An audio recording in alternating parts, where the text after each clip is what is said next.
하나님의 말씀은 로마서 8장 31절에서 39절입니다.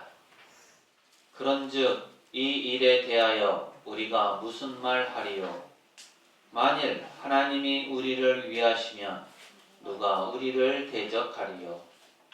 자기 아들을 아끼지 아니하시고 우리 모든 사람을 위하여 내주신 이가 어찌 그 아들과 함께 모든 것을 우리에게 주시지 아니하겠느냐? 누가 능히 하나님께서 택하신 자들을 고발하리요? 의롭다 하신 이는 하나님이시니 누가 정죄하리요? 죽으실 뿐 아니라 다시 살아나신 이는 그리스도 예수시니 그는 하나님 우편에 계신 자요 우리를 위하여 간구하시는 자신이라. 누가 우리를 그리스도의 사랑에서 끊으리요? 환난이나 곤고나 박해나 기근이나 적신이나 위험이나 칼이랴. 기록된 바 우리가 종일 주를 위하여 죽임을 당하게 되며 도살당할 양같이 여김을 받았나이다 함과 같으니라. 그러나 이 모든 일에 우리를 사랑하시는 이로 말미암아 우리가 넉넉히 이기느니라. 내가 확신하노니 사망이나 생명이나 천사들이나 권세자들이나 현재일이나 장래일이나 능력이나 높음이나 깊음이나 다른 어떤 피조물이라도 우리를 우리 주 그리스도 예수 안에 있는 하나님의 사랑에서 끊을 수 없으리라. 아멘. 오늘도 예배에 참여하신 모든 분에게 하나님의 은혜와 평강이 늘 함께 하시기를 바랍니다. 그리고 먼저 10월 넷째 주일을 맞아서 하나님 앞에 함께 나와 예배하는 우리 청소년, 청년을 축복하고 환영합니다. 아멘. 앞으로의 삶에 있어서도 하나님의 인도하심이 늘 가득하시기를 간절히 소망합니다. 아멘. 다들 평안하십니까? 아멘. 지난주에는 몇 분이 여러 가지 형편 때문에 못 나오셨는데 그래도 오늘 나오셔서 함께 예배하니까 얼마나 큰 기쁨인지 모릅니다. 오늘은 아시다시피 종교개혁 기념주일이에요. 올해가 몇 주년인지 혹시 아십니까? 아까 기도 시간에 잠깐 언급이 됐는데요. 508년이 되는 해입니다. 아는 것처럼 종교개혁 기념일은 1517년 10월 31일 마르틴 루터가 95개의 논제를 게시하면서 종교개혁이 시작되었는데 그때를 기념하는 날이죠. 마르틴 루터는 비텐베르크 성당 정문에 95개의 방방문을 게시하면서 가톨릭 교회의 이전까지의 그러한 부패와 면죄부 판매를 비판하였고 이로 인해서 종교개혁이 시작되었습니다. 그래서 이날은 사실 개혁교회라고 하는 개신교 교파에서 가장 중요한 기념일이 되는 거죠. 오직 성경의 권위 그리고 신앙의 자유를 되새기는 역사적 의미를 지닙니다. 그런 차원에서 오늘 우리도 종교개혁 기념주일로 지키고 하나님께 예배를 드립니다. 오늘은 특별히 주일 오전 예배 시간보다 주일 오후 예배 시간에 함께 종교개혁의 의미를 되새기는 시간을 가져보려고 합니다. 우리 앞뒤 좌우에 계신 분들하고 이렇게 인사하실까요? 종교개혁의 의미를 되새깁시다. 종교개혁의 의미를 되새깁시다. 한 번 더 하시죠. 하나님의 사랑을 잊지 맙시다. 하나님의 사랑을 잊지 맙시다. 여러분은 관계와 교제의 차이를 아십니까? 관계는 뭐고 교제는 뭘까요? 어린 시절 학생 때 얘기를 해보려고 합니다. 학기가 시작되면 책을 사거나 어떤 문구들을 사야 될 일들이 많이 있었죠. 학교에서 공부하기 위해서 책을 구입하거나 혹은 학원에서 수업을 위한 책을 사기 위해서 부모님께 용돈을 받아서 책을 구입했던 경험이 다들 있으실 겁니다. 그런데 용돈이 부족하게 되면 어떻게 할까요? 어떻게든 돈을 마련해 하죠. 그러다 보니까 거짓말을 합니다. 한 친구가 책을 구입한다고 부모님께 거짓말을 해서 용돈을 받았다가 다른 곳에 사용을 했다고 해보십시오. 그 이후에는 어떤 일들이 벌어질까요? 이 친구는 집에서 부모님을 볼 때마다 마음이 불편합니다. 왜 그렇습니까?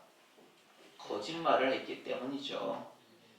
그러던 어느 날 집에 들어갔는데 아빠가 화가 잔뜩 나 있습니다. 그리고 엄청 이 친구를 혼을 냈죠. 어떻게 된 일일까요? 거짓말을 했다는 사실이 들켰기 때문입니다. 크게 혼이 난 이 친구는 이제부터 어떻게 합니까? 아빠를 피해 다닙니다. 이전에는 아빠와 대화도 하고 함께 웃으면서 재밌는 시간들을 보냈었는데 거짓말을 한 이후에는 아빠와의 대화가 끊어지게 되는 거죠. 여기서 우리가 중요한 질문을 하게 되는 겁니다. 이 친구는 아빠와의 관계가 단절되었습니까? 부모님과의 관계가 끊어진 겁니까? 아닙니다. 내가 아무리 거짓말을 해도 아버지와 아들이라는 부모님과 자녀라는 관계는 변하지 않습니다. 하지만 아빠와의 대화는 단절이 되죠. 즉 교제가 단절되는 거예요. 이렇게 관계와 교제에는 차이가 있는 겁니다. 관계는 변하지 않는 것이라고 할 수 있지만 교제는 때에 따라서 바뀔 수 있다라는 거죠. 거짓말이라는 죄로 인해서 이 친구는 아버지와의 교제가 단절되었습니다. 아버지와의 관계는 여전히 있지만 교제가 단절되면 이 친구에게는 고통이 되는 거죠. 그 삶은 지옥이고 아픔이 되고 맙니다. 우리는 이 사실을 기억해야 하는 겁니다. 마찬가지로 우리가 하나님 앞에 죄를 짓다 하더라도 하나님과의 관계는 단절되지 않지만 하나님과의 교제가 단절된다라는 사실이죠. 사람은 하나님과의 교제를 통해서 생명을 공급받도록 창조되었습니다. 그런데 사람은 죄에 빠져서 자신을 향한 하나님의 그 사랑과 계획을 경험하지 못하게 되었죠. 성경에는 하나님을 떠나서 죄로 가득했던 사람에 관한 이야기가 많이 나옵니다. 그 첫 시작은 인류의 첫 사람인 아담으로부터 시작되죠. 창세기 3장에는 하나님께서 지으신 최초의 사람 아담이 하나님의 말씀에 불순종하는 모습이 나옵니다. 아담은 하나님과의 언약을 깨뜨리고 선악을 알게 하는 나무의 열매를 먹음으로써 하나님의 뜻을 거스르죠. 하나님의 말씀에 불순종한 겁니다. 창세기 2장 17절은 이렇게 말씀합니다. 함께 읽습니다. 시작. 선악을 알게 하는 나무의 열매는 먹지 말라. 네가 먹는 날에는 반드시 죽으리라 하시니라. 아멘. 하나님께서는 분명하게 아담에게 선악을 알게 하는 나무의 열매는 먹지 말라고 말씀하셨지만 아담은 지키지 않았습니다. 그래서 선악과를 먹은 아담은 죽음을 경험하죠. 이 죽음은 바로 하나님과 영적인 교제가 단절되는 죽음이었습니다. 죄로 인해서 아담은 하나님과의 교제가 단절되고 하나님과의 교제가 끊어진 인간의 실존이 얼마나 비참한지 성경은 우리에게 그 모습을 가감없이 증언합니다. 하나님께서 세우신 첫 번째 가정, 즉 아담의 가정 안에 큰 죄가 벌어지는데요. 그것이 무엇입니까? 아담이 낳은 첫 번째 아들 가인이 둘째 아들 동생 아벨을 죽인 거죠. 인류의 가정의 죄가 피를 흘리는 살인이 되고 말았습니다. 이것으로 끝이었을까요? 아닙니다. 이후에 보면 가인의 자손인 라멕은 더욱 포악하여서 악한 죄인으로 성장합니다. 그래서 인간은 끊임없이 하나님을 떠나고 죄에 빠지고, 그래서 하나님께서 언약하셨던, 약속을 맺었던 옛 언약은 파기가 됩니다. 이에 하나님께서는 사람과의 끊어진 관계, 끊어진 교제를 회복하기 위해서 새 언약을 주시죠. 새 언약은 이 땅에 예수 그리스도를 보내주신다는 하나님의 약속입니다. 옛 언약은 인간의 죄로 인해서 실패로 돌아갔지만 하나님의 사랑이 신실하다라는 것을 보여준 결정적 사건, 새 언약을 통해서 예수 그리스도께서 이 땅에 오신 성육신 사건으로 하나님의 신실하신 그 사랑을 보여주십니다. 새 언약을 통해서 이 땅에 오신 예수님의 죽음과 부활 사건으로 인해서 우리는 하나님과의 교제를 회복하는 은혜를 입게 되었습니다. 예수께서도 이러한 새 언약, 새 계명에 대해서 말씀하셨습니다. 요한복음 13장 34절 35절 말씀 함께 읽습니다. 시작. 새 계명을 너희에게 주노니 서로 사랑하라. 내가 너희를 사랑한 것 같이 너희도 서로 사랑하라. 너희가 서로 사랑하면 이로써 모든 사람이 너희가 내 제자인 줄 알리라. 아멘. 예수님은 이 땅에 오셔서 자신의 삶과 죽음 그리고 부활을 통해서 새 언약을 이루셨습니다. 그리고 예수님께서 그 모습을 제자들에게 친히 사랑으로서 보여주셨죠. 그 사랑을 경험한 제자들은 하나님과의 교제가 이어지게 되었고, 그 교제를 바탕으로 해서 예수님은 다시 말씀하시는 겁니다. 너희가 세상 가운데서 사랑을 베풀어야 한다. 이것이 제자들에게 새롭게 주어진 새 계명입니다. 오늘 로마서 8장의 말씀은 하나님의 사랑이 어떤지를 우리에게 가르쳐줘요. 그 사랑이 어떤 것도 끊을 수 없는 신실한 사랑이고, 예수님을 통해서 그 사랑이 온전히 드러나게 되었다라는 것을 말씀합니다. 로마서 8장 31절 32절 말씀 함께 읽습니다. 시작. 그런즉 이 일에 대하여 우리가 무슨 말하리요? 만일 하나님이 우리를 위하시면 누가 우리를 대적하리요? 자기 아들을 아끼지 아니하시고 우리 모든 사람을 위하여 내주시니가 어찌 그 아들과 함께 모든 것을 우리에게 주시지 아니하겠느냐? 아멘. 하나님께서는 자신을 버리고 떠난 인간들, 우리를 구원하시기 위해서 자신이 가장 사랑하는 그 아들을 주셨습니다. 그럼으로써 우리 모든 사람을 사랑하시는 그 하나님의 사랑을 보여주신 거죠. 아끼지 않으시고 내주심을 통해서 하나님의 사랑이 어떤지를 보여주셨습니다. 당시 이 편지가 쓰여졌을 때 로마에 있는 성도들은 큰 어려움을 마주했습니다.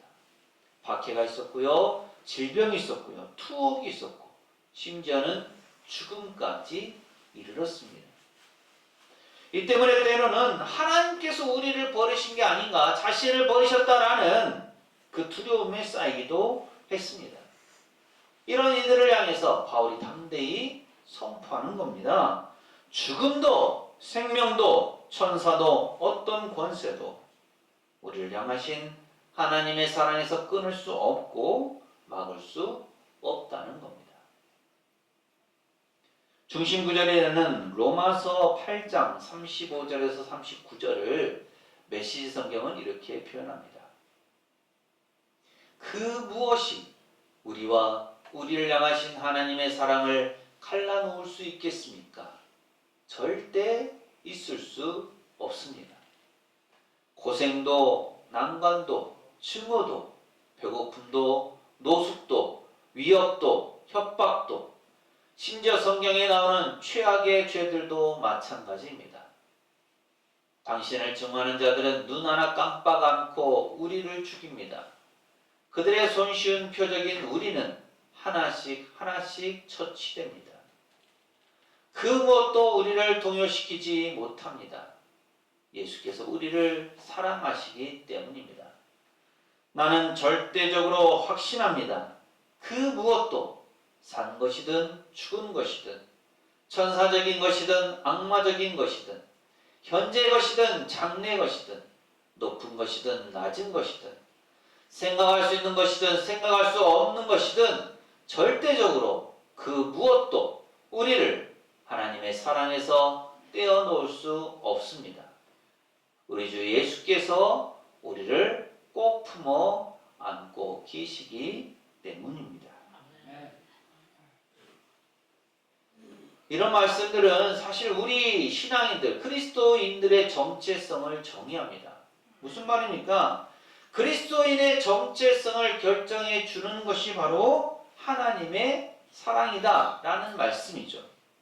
우리의 자존심과 정체성은 세상의 가치나 기준에 있는 것이 결코 아닙니다. 예수 그리스도를 통해 보여주신 그 하나님의 신실하신 사랑에 기초합니다. 그리고 우리를 향하신 그 하나님의 사랑은 죽음도 생명도 어떤 권세도 끊을 수 없는 놀라운 사랑이며 그 사랑에는 강력한 힘과 우리를 죄에서 자유롭게 하는 능력이 있습니다. 우리는 욥의 고난을 알죠. 하나님은 욥의 신앙과 의로움을 인정하고 칭찬하셨습니다. 심지어 사탄에게 자랑하실 정도였죠.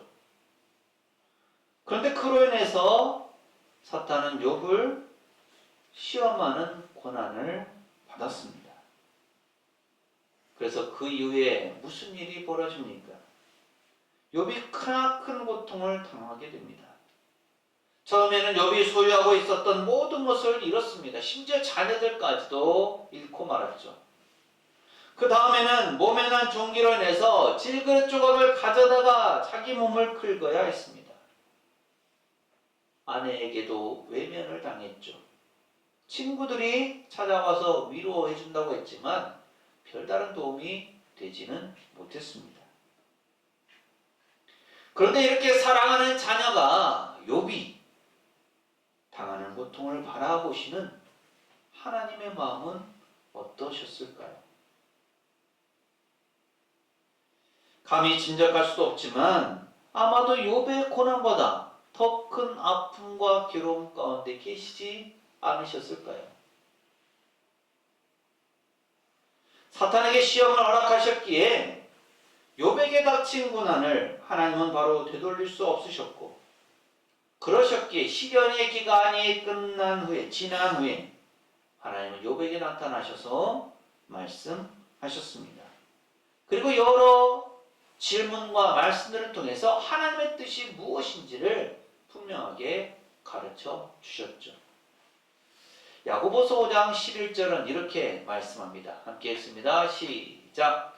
보라, 인내하는 자를 우리가 복되다 하나니 너희가 욥의 인내를 들었고 주께서 주신 결말을 보았거니와 주는 가장 자비하시고 긍휼히 여기시는 이시니라. 아멘.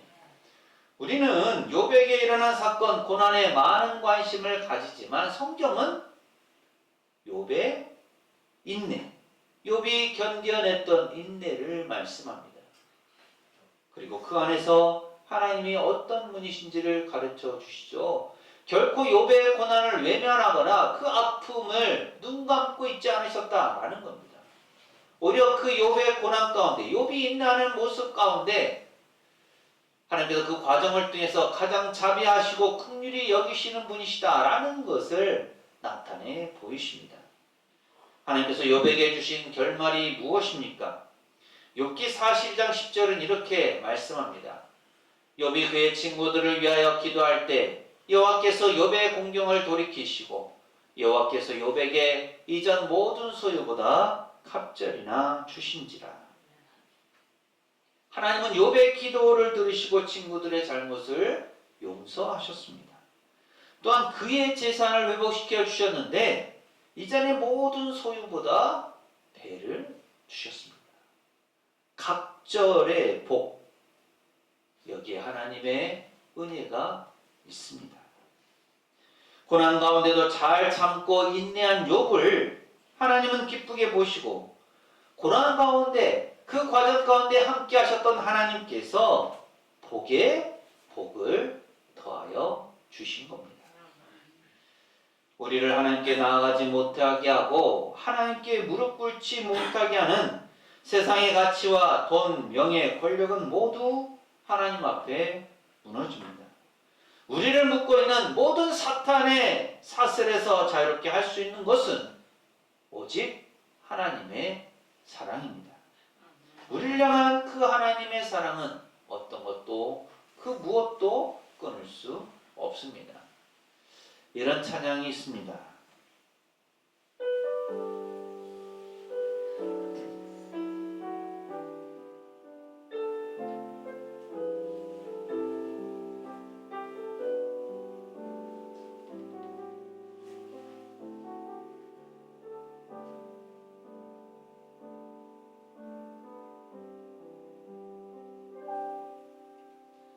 아버지 사랑 내가 노래해 아버지 은혜 내가 노래해 그 사랑 변함없으신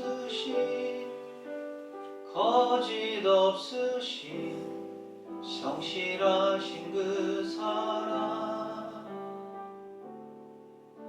상한 날 때 꺾지 않으시는 꺼져가는 등불 끄지 않는 그 사랑 변함없으신 거짓 없으신 성실하신 그 사랑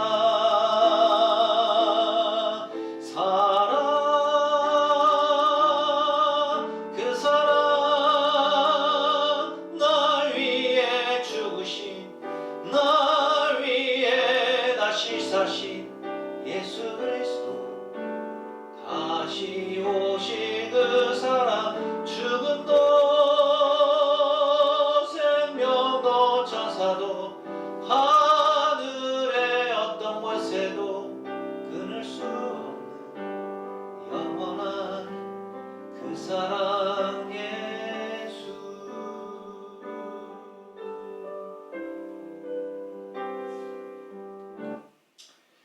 우리는 각자 삶의 자리에서 다양한 어려움과 문제, 크고 작은 고난을 마주하게 됩니다.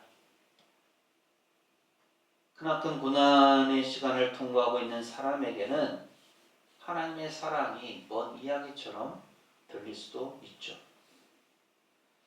하지만 놀랍게도 성경에서 하나님을 뜨겁게 경험한 사람들의 공통점은 그들이 모두 고난의 자리 혹은 죄악으로 인한 실패의 자리에 있었다는 점입니다. 혹시 고난 가운데 있으십니까? 캄캄한 어둠 속에 갇혀 있다는 생각이 드십니까? 나의 이 아픔과 고통을 어느 누구도 알아주지 않는다고 한탄하십니까? 심지어 하나님께서 나를 버리신 것은 아닌가 하는 생각이 드십니까? 우리는 오히려 고난의 한복판에서 하나님의 크심을 경험하고 우리를 절대 포기하지 않으시는 하나님의 신실하신 사랑을 경험할 수 있음을 기억해야 합니다. 우리가 어떤 상황 가운데 있든 어떤 모습으로 있든 하나님은 우리를 절대 포기하지 않으십니다. 예수님을 믿음으로 하나님의 자녀된 우리는 어떤 어려움과 어떤 고난 가운데 있다 하더라도 여전히 하나님과 관계를 맺고 있고 또한 하나님과의 교제를 통해서 신실하신 하나님의 사랑을 경험할 수 있습니다. 하나님과의 바른 관계 안에서 바른 교제를 이어가고자 새로운 신앙의 길을 열었던 종교개혁기념 508주년이 되는 이때 예수 그리스도를 보내심으로 우리 가운데 이루신 끊을 수 없는 하나님의 사랑을 다시 한번 되새기시기 바랍니다. 그래서 이 사랑에 대한 확신을 가지고 우리의 삶과 우리의 신앙을 통해서 하나님의 뜻을 이루어가는 우리 모두가 되시기를 간절히 소망합니다. 기도합니다.